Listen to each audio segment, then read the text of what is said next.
Punters, you are listening to The Deep Dive on the mailbag.com.au, powered by puntingform.com.au. I think it might be the world's greatest database, maybe the universe's number one database. We all use it. You should too. Also brought to you by Betfair. We're going to talk a little bit about what the betting did late via the Betfair Live. Do we call it an interface, Peter? Is that the right word there? Sure. Whatever. Go to the Betfair website. You can hit Betfair Live. It's fascinating information late before they race, and you can go back and check it out afterwards. Shane, Curly, how are you, big boy? Yeah, really good, mate. Really good. Really Bounced back yesterday? Yeah, I think it was a win on many fronts. Mentally, financially, spiritually. Covered a few races yesterday as a result. Well, I spoke about it on one of those streams that we did, and I'm not sure. I'm 100% on it. Momentum's everything in life, and you and I sort of followed the same little path the last couple of weeks. Started to lose momentum, which we like to have, and we normally do have. And you've quickly turned it back in your favour again. Well done. Impressive work.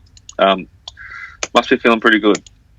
Yes. It was an interesting weekend of racing, definitely. I sort of was a bit down on confidence probably, but myself, but more so the track on Saturday at Ipswich. It was a rails highway and made it difficult because it's such a tight turning track there, and just made it just a difficult meeting to get involved with, and broke even at the Gold Coast, a small loss at Toowoomba just with a couple of seconds yet again, and it was nice to get one back yesterday.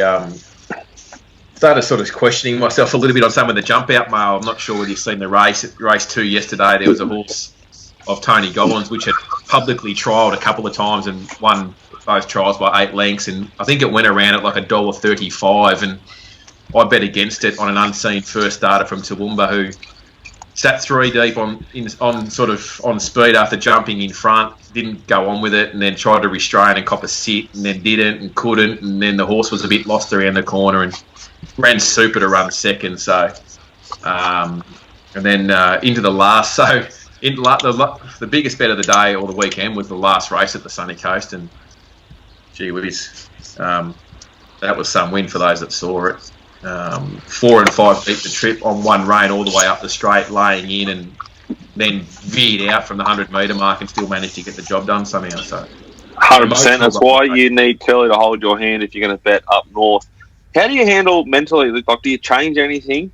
Do you prepare any differently for the weekend when you're just feeling a little bit wobbly? Look, we speak about it all the time, and our rational brains know better, and our irrational brains take over a lot.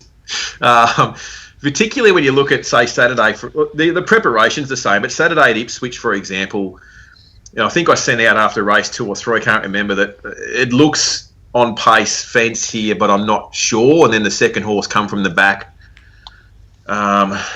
in winning, and then the third race the leader won, and yeah, I think you just start second guessing yourself. A little bit of that creeps into it, definitely. I just sort of sat on the fence a little bit, pardon the pun, and then as the day sort of rolled on, the fence did look hotter, but the best rides sort of got there in the end, I think, for the remainder of the day, but didn't really get involved. I did probably start second guessing myself a little bit there, and you start maybe. So that was the Arvo meeting, and then we come into the evening meeting at Toowoomba, and I don't know whether you just sort of start thinking a little bit more about forcing it a little bit more than you should. It's just that was probably the issue Saturday night. A couple of bet regrets there, probably. Like a couple of races I played into that ran second, potted the favourite in both races that got rolled but didn't find the winner, and that sort of starts dinting you, playing in your head a bit. But yeah, it's difficult to keep a level head for sure. I think if you're interested in what we think, one thing I'm sure of is I'll go back through a meeting and I'll look at bet regret, but both ways. So bets I didn't have, should have had, or bets I had and might have forced. And when I start to see a pattern where there's more and more bets I should have had that I didn't, that's when I know I'm starting to sort of like lose my swagger a bit and need to sort of just start to get back to the basics and just keep punching. Makes a lot of sense. I think you swing through them though as your emotions like take hits and get highs and take lows, and yeah, I think a really good way to actually assess what you're doing is just to review the meeting and go, yeah, that was a really bad bet. But you guys see in the data, in the results I sent to you guys, that's sort of what I'm doing as I'm going. Yeah, going fucking bad bet, good bet, round second, third, that was good. Reviewing your wagering is just as important as reviewing a race replay. I'd say it's like 10 times more important. Yeah, no doubt about that. And you just got to have the. I'm not sure whether ability is the right word, but you just got to be able to say you were wrong. Yeah, I do think if you surround yourself with like yes men, life gets pretty hard when you're having a bad run. For sure. I think that's one of the benefits of our little team, little community. We've got like enough people to bounce off and talk it through with. But yeah, everything's starting to come up pretty rosy for just about everyone on the team. Scurry's flying. Yes. Like fucking airborne. Pistol's finding winners. I'm back. I backed three winners in 3 days, which was rare air for me in July and even May. So in June. So I'm back. Interesting. The more people I ask about this, the more people are finding have similar runs. It'll be interesting I'm not sure whether we can get any feedback from listeners, but this June-July period, so many people I speak to, really struggle with these winter class horses on these terrible tracks. And this track issue, is it the whole eastern seaboard of Australia or what? Because this, like, I only read, and watch what you guys do with Victoria and stuff, and you read some, what's going on tracks. And Sydney, this looks a complete diabolical sort of situation for anyone that bets before pre-race. Well, I'll let Peter finish off here, but I know that he's looking at each and every race in Sydney, and I don't think he's had a bet there for a month. Have you? No, I've said it a few times. And this is a cause. Yeah, there's no point doing the form for a meeting where you suspect that half the fields could be scratched. You don't know exactly how the track's going to play. You can have an idea, but you don't know for sure. And the weather can be fine. It's still a heavy track. It's just seems a waste of time and a waste of resources when I could be focusing more on, out wide and WA or Hong Kong when it's on. I'll leave Sydney until they actually start dishing up some reasonable state of track, and that might mean spring, but that's okay. I think down here there's, and I don't think it's got anything to do with winter. I think Caulfield's in big trouble. It's raced more often than not. It races awfully. It's somewhat predictable though, which is starting to make it bettable.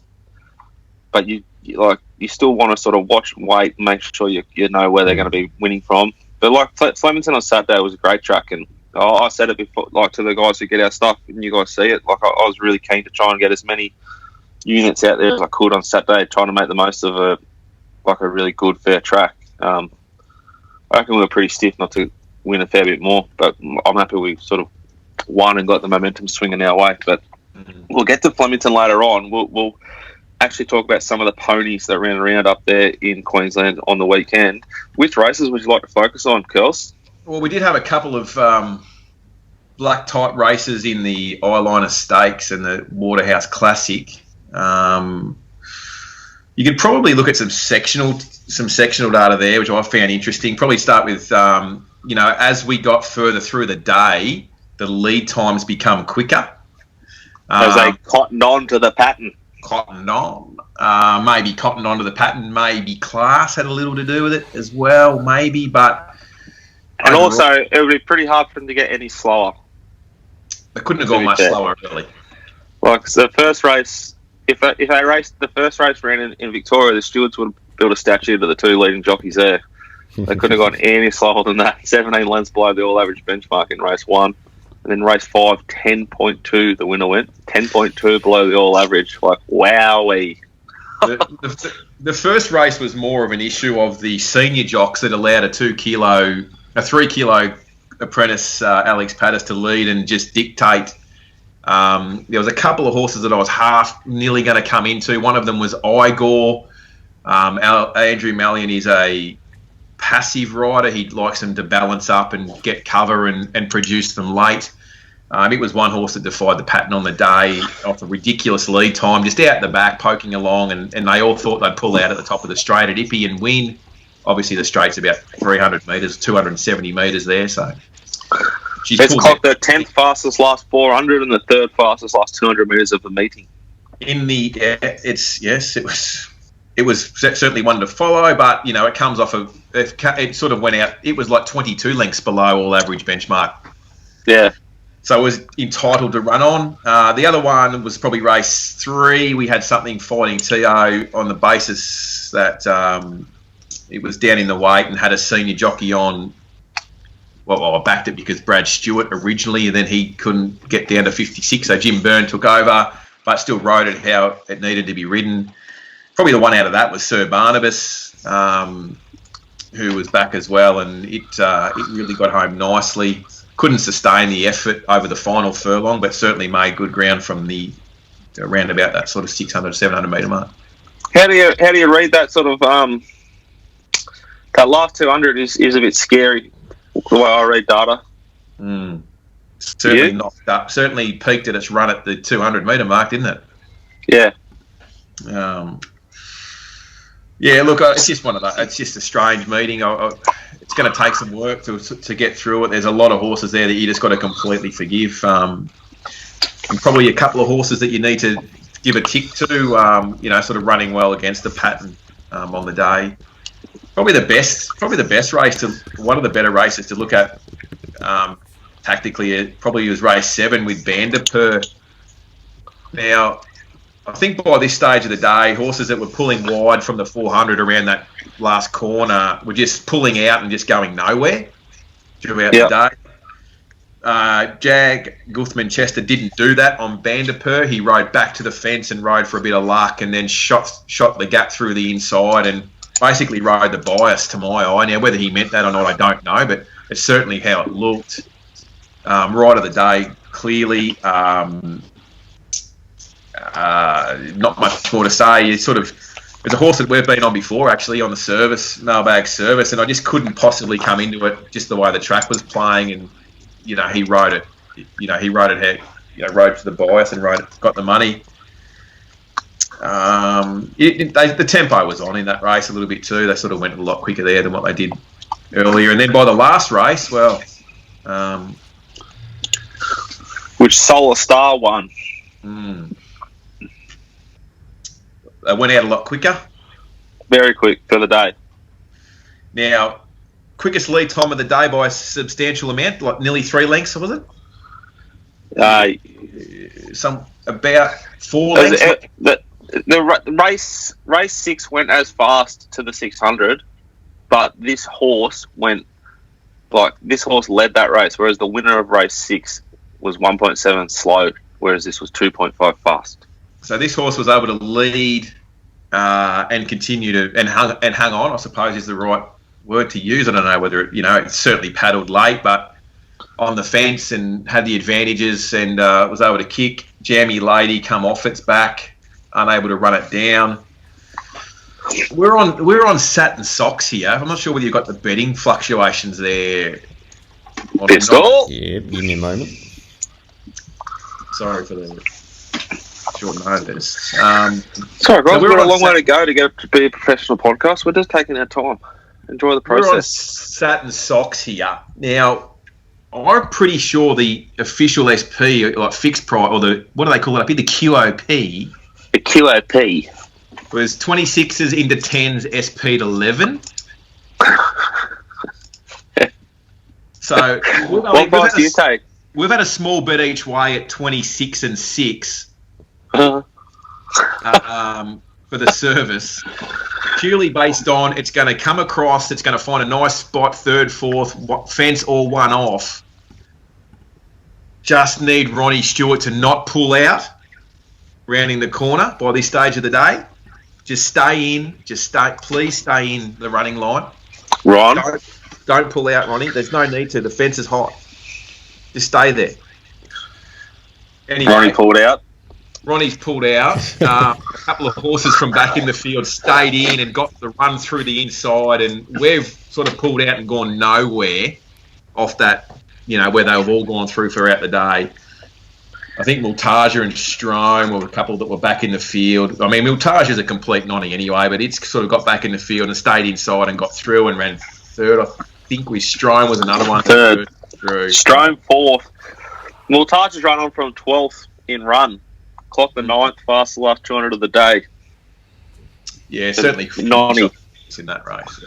It does that, but like it's got to, it's got to be ridden cold and try and dash late. But look, we had a small loss, like half a unit, I think, down for the day at Ipswich, and the way the track played, I was pretty happy with that. Felt like a moral victory. But well, you did take $26 a horse that started 10s, so yeah.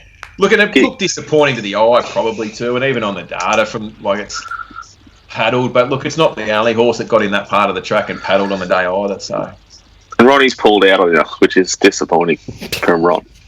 And everybody, I actually had just got on. We'd already had the bet, so I sort of took the opportunity to slip down to Clifford Park to be on track at Toowoomba on Saturday night. So the whole betting ring actually was hearing my mid-race commentary when I was yelling at Ronnie, "Stay there, Ronnie! Don't pull out, Ron." Anyway, years of practice. It probably had its chance to the eye, but when you're taking the track conditions overall, it's probably a big year. But look, there'll be a hell of a lot of horses out of this Ipswich meeting, which were just completely none the way the track played, and could come up at any old odds next time. Are there any that stand out to you that you want to suggest we follow moving forward? Look, I think that horse out of the first race has got a Igor. Yeah, I think Igor will win a mile race in a fortnight's time back at Eagle Farm or Dooman or wherever we are. Who bloody knows which track we're using on a Saturday. Look, I just think the horse has got some good ability and just completely unsuited there on Saturday. Don't mind it. Don't mind the horse. Beautiful. Anything else we want to cover off before we let you go, Shane? No, we don't really need a therapy session today. I think just got the tail up a little bit, and we'll just continue to soldier on. We've got a back end stack this week again, where all the Queensland provincial racing in my area is sort of Friday, Saturday again. So we'll jam 5 meetings into 2 days there somewhere. Beautiful work. I think it's a clear indication of the ages of the people doing this podcast. When you say back end and pulled out, I see you don't think anything of it, Shane, and I can see Pistol start to giggle like a little kid, which gets me giggling. You need to grow up, Pistol. You're the host here. You're the man here. I was laughing at 5 meetings in 2 days, but because I was like, that sounds magnificent. I'm just sick for other reasons. I'm grateful that we have the Gold Coast back on the Saturday, because at least it plays to its consistencies, and you can you can bet at the Gold Coast. Yeah. Sort of know what you're going to get. So probably not as don't want to sound like it does. Don't want to make it sound the wrong way, but you can do the form at the Gold Coast, and you can bet, and you can be solid that the right jock will get the horse in the right part of the straight, right part of the track. Where a lot of these other tracks, you've just got to watch intently throughout the day, because it's more often than not you're seeing some kind of pattern. So the Gold Coast is a nice one. You can just get stuck into the form, and you can take some prices with some confidence, and then watch them win. All right, beautiful. Big week ahead for Shane. He's still flying. I don't know if there's anyone left who's not already on. Head to the mailbag.com.au and give Shane a go. There's a big army behind him now. There's a lot of energy in the chat room. And Shane, more so than anyone else, I think I'd run second, but a long way second. Makes a good amount of effort to communicate to everyone in there. Pete is easily the worst. Rob's probably just behind me. But if I can improve that, Rob will follow, and we can sort of drag Pete up with us and get some more engagement in that chat room there on the app. Thanks, Shane. Have a great week. Thanks, guys. Catch girls. Punters, we head now to Randwick, as Sky would have you believe, but it's actually Kensington. It's a different track. It's the same place, but it's a much different track. They're another 30 metres from your eyes if you were trying to bash them in play down the straight, but it's not the same track, although they try and trick you that it is, so they keep the turnover up, which they haven't. Peter, What did the turnover do there on Saturday? The biggest betting race on the card was race 7. That was the race won by Spaceboy. There was 504,000 matched. In terms of overall horses, the biggest volume matched on a horse there pre-play was on Talia in race 3 with 388,000 matched on that horse. And then in play, Man of Peace copped 34,000 in play, and that was one of the top 5 around the country. Rob Scurry, though, it was all about how the track was playing. There was a lot of noise after the meeting. Ford was heavily advantaged in the punting form metrics. I've got 1.1 length advantaged to be settling forward. And then in the straight, there was a 1.7 length advantage if you were in lane 2 with 5 winners in lane 2 late. How'd you find the meeting at Kenso? Look, it's just good to be back on track. I got to go in the members' car park as the middle car park was out. There was there was even public there. Public and members were separated. The two people could not exist in the same place. So I love that. That's peak racing. Peak racing. Yeah. Is that anything to do with Corona? Yeah, totally to do with Corona.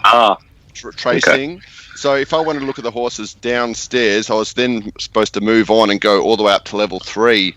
It was a little bit of to get around, but I got a little bit closer to the horses this week, which was good. So I didn't have to stand, under the fig tree. I was just at the top of the last tier, if you know what I'm talking about. Rob, I'd just like you to just have a little bit of gratitude, my man. You remember you're talking to 2 people here. One bloke's locked in a big coffin on the 5th floor of a penthouse suite in the city. The other one's locked in his office in Seaford.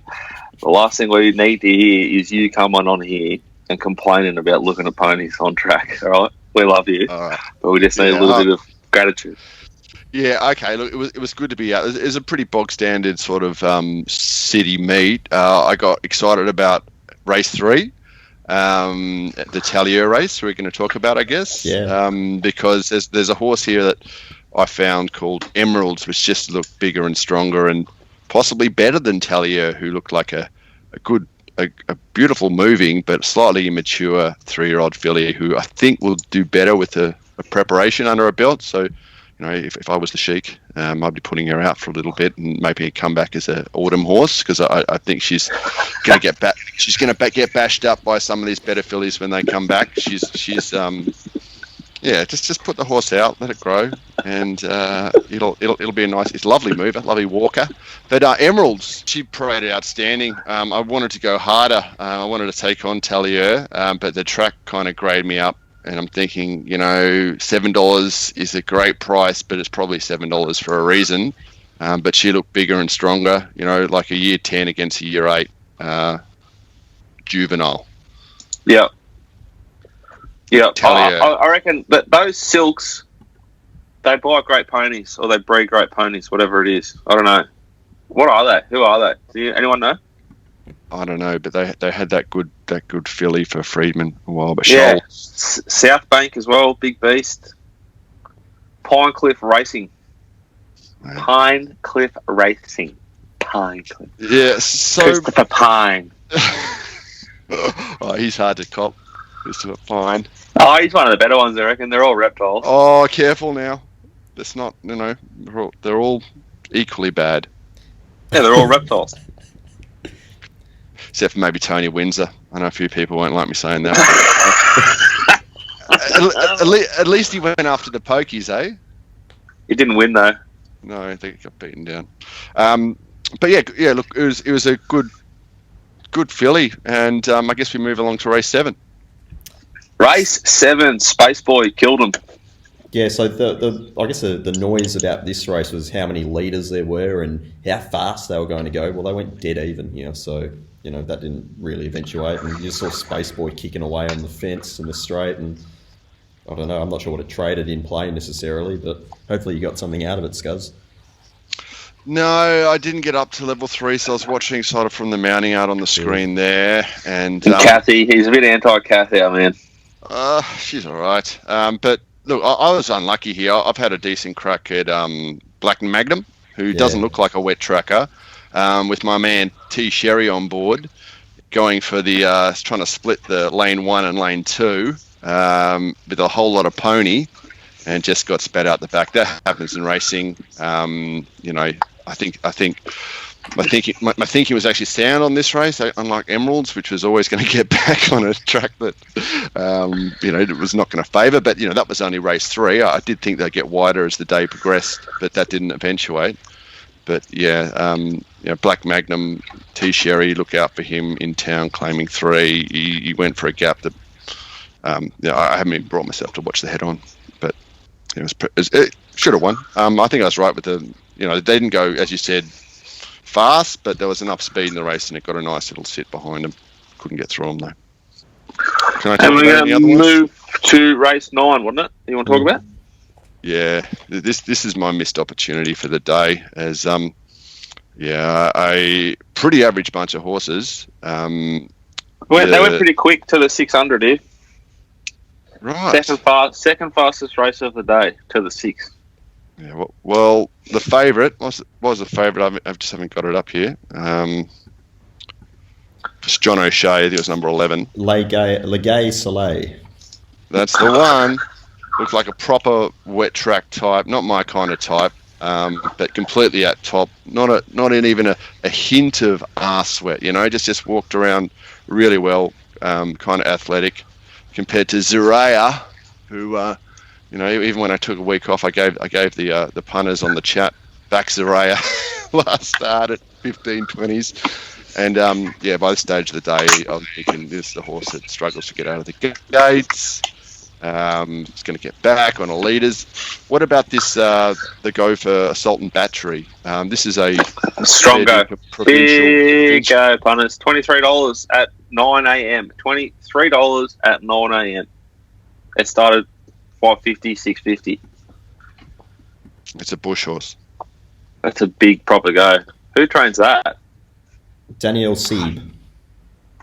Just an overreaction. Yeah. Overreaction to that's a big call. It's a lot of money. No, it's just an overreaction. People are looking for something to bet. Legay Soleil is like a horse that's probably better ridden with a sit, but they've had a change of tactics. One of your favourites, Dicko, and they've sort of been shown intent out of the gate. They spat a few out in Victoria on Saturday, and like some of them didn't even change their tactics. Well, it just proves how fucked the rule is. Like on Friday, we backed Genus Hope at Geelong. And I had a little chat to Mitch and said, I think you want to be sort of, better than midfield. Did the right thing, Mitchell Freeman. Put in a change of tactics. Didn't tell Ben Mellon though, probably. Well, Ben, he was looking at him in the eye probably, but it was nothing going into the noodle. It settled last in run. Over the sky, last in run. It's just about. Anyway, sorry, distracted. Don't talk about change of tactics if you want me to stay focused. Oh, well, this is a get back horse that they've gone forward, and it's looked like it was a good move. But yeah, the big strong Ciurleo with doesn't look like a wetty, but it's got proper wet track form. Has got up on the line, and thank God I just had a little mental health bet at well unders. But because I did want to launch here at the fave with the change of tactics, how good it looked, but our sheet said no. Good lead. So the market hated it too. The market hated it. $1.90 at 9 a.m. out to sort of $2.40. Yeah, jumped $2.50 on the fair. North of Top Sport, the one taken on of the corporates too, which is always a scary sign at the moment, I reckon. How much matched on Assault and Battery, Pete, late there? Or I don't have the exact figures on how much was matched on that one galloper, but it just did go from 9 to 6s from about the 7-minute mark to the to jump time. More people got on and on and on. Maybe they're thinking, back it now, lay it in, run. You'll make maybe there's an earn there. Don't know. It's probably not the worst. It's a proper go. It's a steady stream of money. So it doesn't look like anyone sort of try to take it on. Anyway, which horses do you want to follow out of the big Kenso meeting? A big Kensington meeting. Look, I think Emerald's back to a decent track. She'll have one run on her rivals when the better fillies come back first up. But she's always been, in those good listed and group races, she's always been just a few lengths off the very best of the fillies. So, $7 I think was a huge price against Ciurleo. Talia is a good horse, but maybe next I'll be looking to take her on a fairer surface. Yeah, Emerald has got some really nice form around sort of Fun Star, Flit, and even the Toya. So and she's always been a horse that's always been third or fourth in my numbers when they compared to those horses. They beat against our girl Anna Heat. Yeah, I think we got the first 4 that day, but can't be sure. Don't want to too much, but yeah, love the 3-year-old fillies. Looking to have a good old crack at them as the spring comes round. But it can't be far, We've had the Sir John Monash. Good horses only a couple of weeks away. Trial Pervs will be getting excited. There's things should be just starting to this is the buds of spring, or the buds of spring. Speaking of buds, I found my own way of budding up now. Little Zeph time. I meditated for the first time in my life on Saturday morning, and I won. So you guys both know what that means. Fantastic. I now meditate every day until I lose. I haven't meditated in the morning and lost on the punt. That's fantastic. Ever. I'm 2 from 2.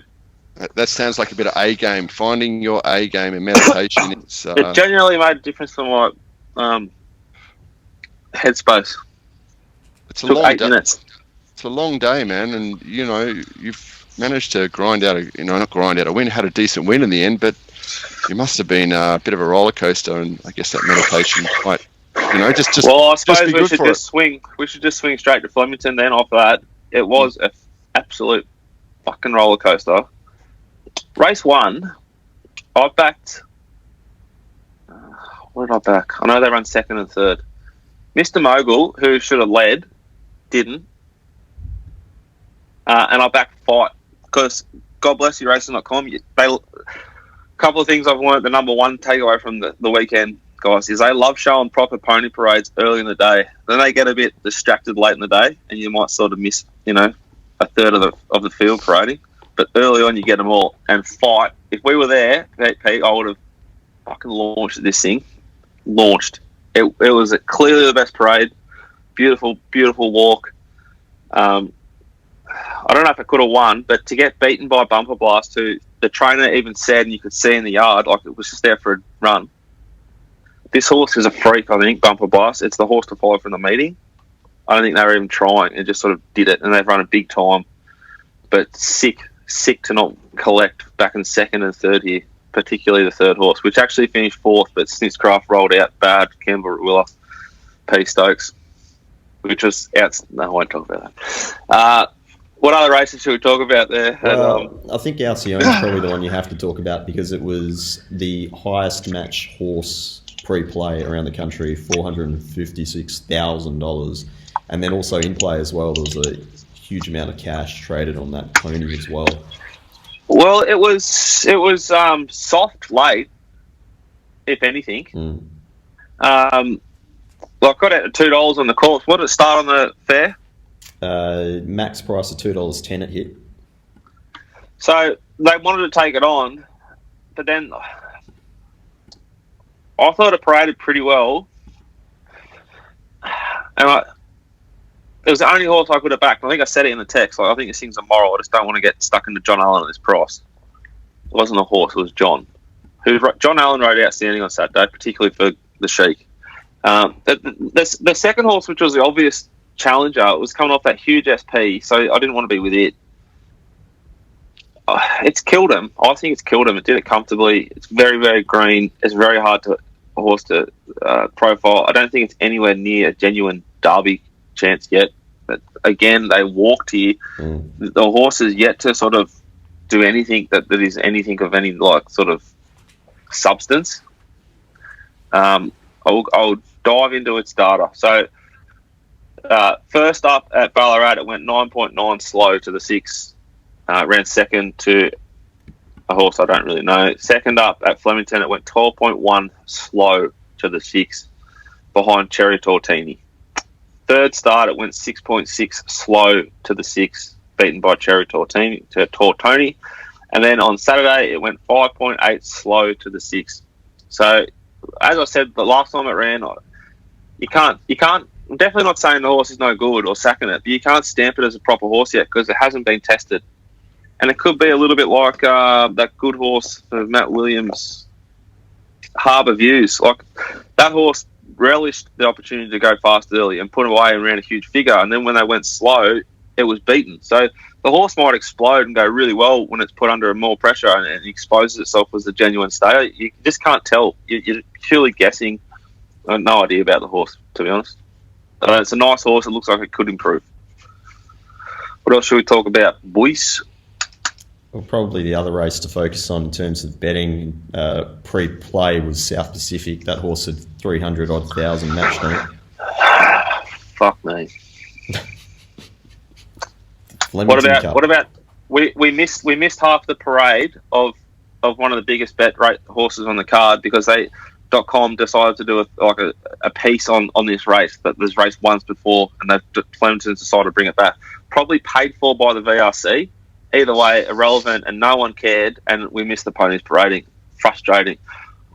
We backed and launched at South Pacific movers, and then from the yard, it looks like a beast. I reckon the horse is just sort of a bit fragile for how fast they've gone here. I don't think anyone was anticipating. Like, the race went 4 to the 6. That's for the class, right?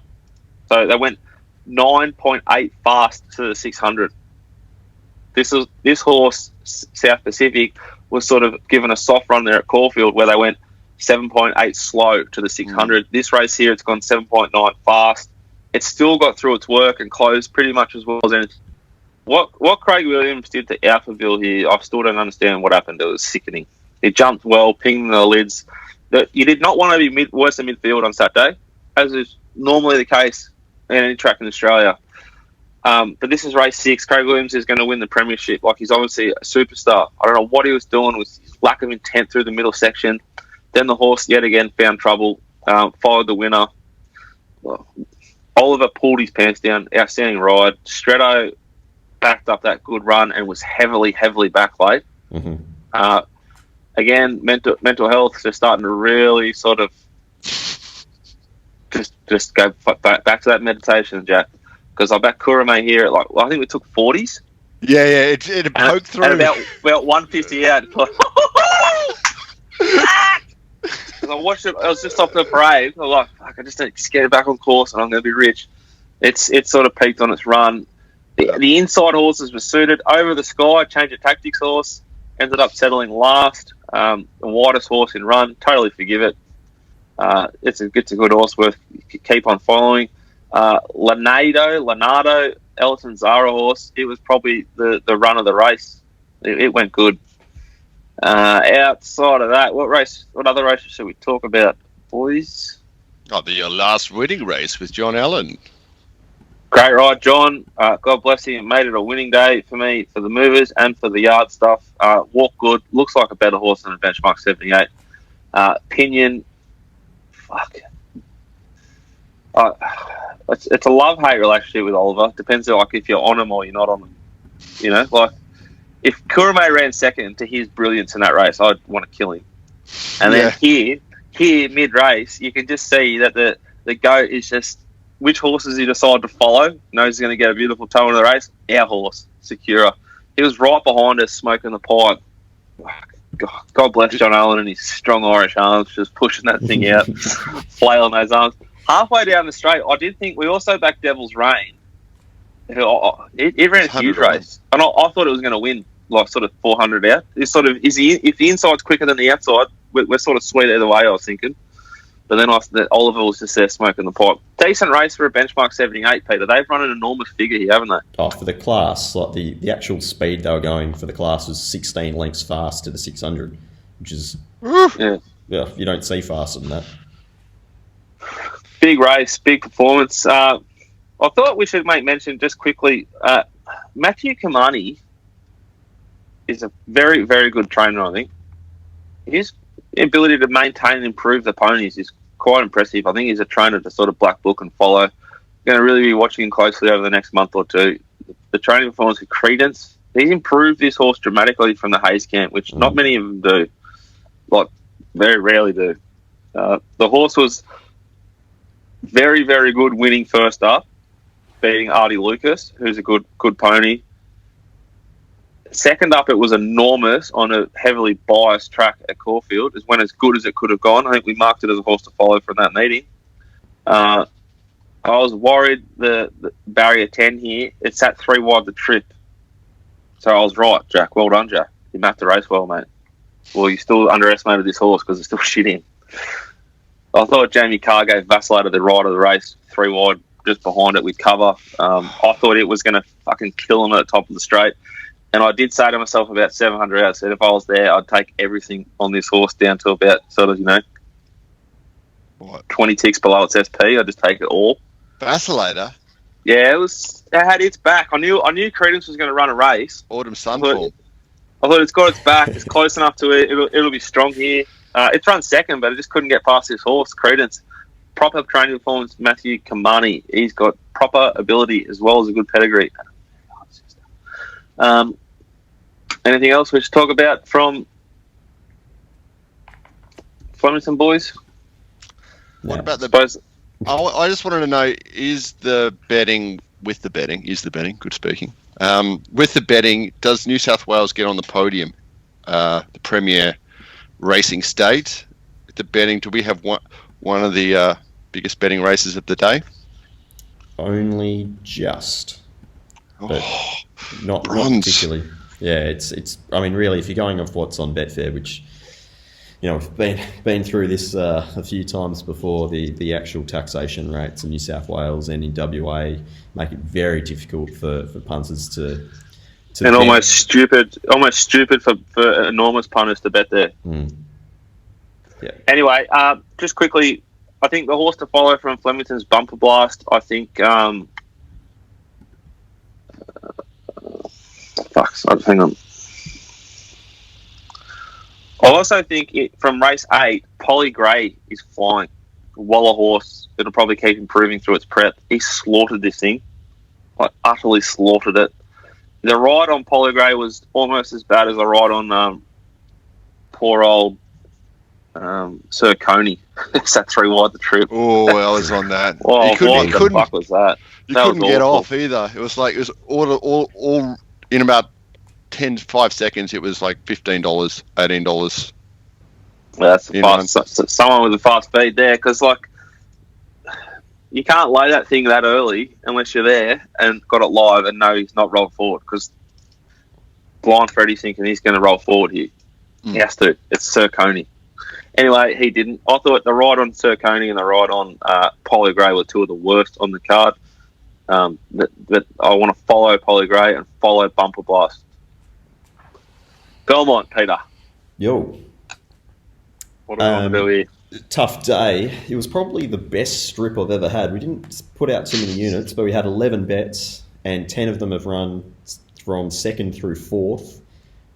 Well and truly, the average price is in double figures. I think I took an average of $120 Crystal Dane, and the thing loomed and then ran 4th. It was just one of those days where everything at odds was running 2nd or 3rd. It was quite humorous by the end, to be honest. But look, been through the meeting, not really a very high quality meeting overall. There was some good performances, but there's nothing here that really screams to me that they're going to be doing damage later in the year. I thought the best race on the card was probably Boomtastic's race. I think there was a few unlucky horses there. They've just gone reasonably quick there. In terms of the overall betting, Chantraya was matched for a whole heap in play, which is no surprise. It was pretty reasonably short, and Pike was just trucking the thing along, and it did get a little bit hairy there towards the end. For punters, with Heaven's Gift looming up alongside it in the Belmont Classic over 22, but look, I mean, if you want to find something to follow out of the meeting, I think if you go to the last race, race 10, Silken Eyes was very firm in the betting late, despite having the widest gate, or one of the widest gates. And it's been just snicked early, gone back towards last. It's in the worst grounds late. It's gone back to last and very, very wide. Yeah. It's not even on the track, basically. Enormous splits late. And really, if you want to take out horses to follow for the meeting, you're looking at those horses that are too wide in the straight. The inside, probably 7 or 8 lanes, was clearly better than wider than that. So you can actually go through and find a few horses to follow just purely off that in itself. But But yeah, just a meeting, really. There's nothing too great to talk about other than just bad beats, which no one really wants to hear me bang on. I love bad beat stories.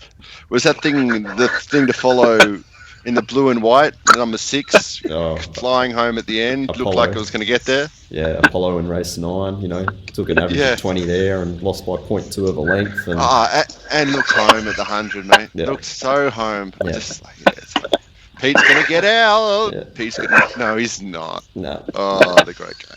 I think Turk in the chat group would have been having a great time. I think there was 3 first fours in there. There was heaps of big exactors with horses at 40s or 50s lobbing second throughout the day. It was just, he would have been loving it.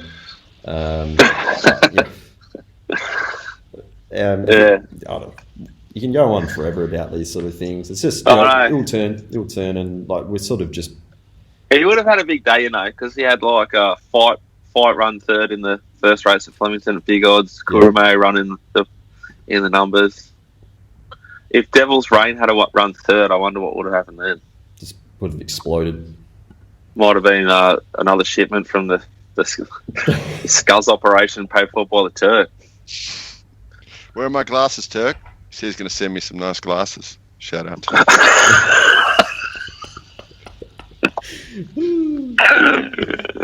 All right, boys. What's on this week? Rose Hill. Yeah. Hopefully, Rose Hill. Yeah, hopefully. And the weather looks good up to Saturday. Like fine and sunny, 18 degrees, and then Saturday 1 to 6 mils forecast. But we can't put too much stock in that. But yeah, kids back to school. Hopefully, stay there. But with the COVID cases rising, who knows how far we could be away from all going back to the way it was.